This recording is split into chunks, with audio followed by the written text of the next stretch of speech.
So আপনি যদি খুব কম খরচে ফান্ড ম্যানেজ করে ইউএসএ যেতে চান তাহলে প্রফেসর মেইলিং আপনার জন্যই।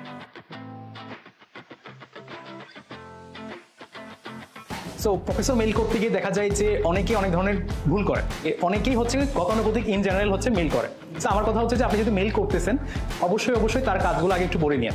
তার রিসেন্ট একটা কাজ হলো পড়ার পরে সেটা কিভাবে পড়তে পারেন, আপনি জাস্ট তার অ্যাবস্ট্রাক্টটা এবং কনক্লুশনটা দেখেন, তারপর যদি ইন্টারেস্টিং মনে হয় দেন আপনি হচ্ছে অবশ্যই তার মেথোডোলজি এবং রেজাল্ট সেকশনে যে আপনি যেটা বুঝলেন সেটা নিয়ে আপনি মেইলটা করলেন। এমনিতে এইটুকু করতে আপনার হয়তো টাইম লাগতে পারে অনেক বেশি, ধরেন 1 ঘন্টার মতো।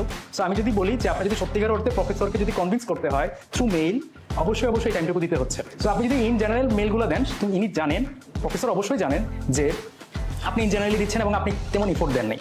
সো এত কম ইফোর্টের মানুষজনকে তারা অবশ্যই ধরে নেবে, তারা মোটিভেটেড না। আপনার যদি ফান্ডিংটা এনশিওর করতে হয় তাহলে এই টপিকগুলো বা এই ব্যাপারটা মাথায় রাখতে হবে। এইরকম করে আপনি কতগুলো মেল দিতে পারবেন? সো ডেইলি হয়তো 2টা ম্যাক্সিমাম বা হয়তো 3টা, কিন্তু আপনি যদি একটু স্ট্র্যাটেজিক হন যে যেই প্রফেসরকে মেল করতেছেন তার রিসার্চ ইন্টারেস্ট যেখানে, সেগুলো যদি একটু লিখে রাখেন দেন আপনি এই রকম একটা ফরম্যাটে বা এই ল্যাঙ্গুয়েজটা আপনি বারবার ইউজ করতে পারেন। কিন্তু অবশ্যই তার থিসিস বারবার রেপ্লিকেট করা যাবে না, অবশ্যই না।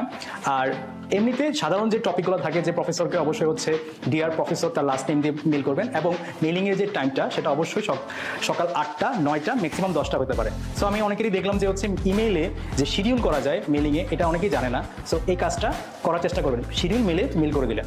আর অবশ্যই মেল পাঠানোর আগে 2-3 বার চেক করে নেবেন। ধন্যবাদ।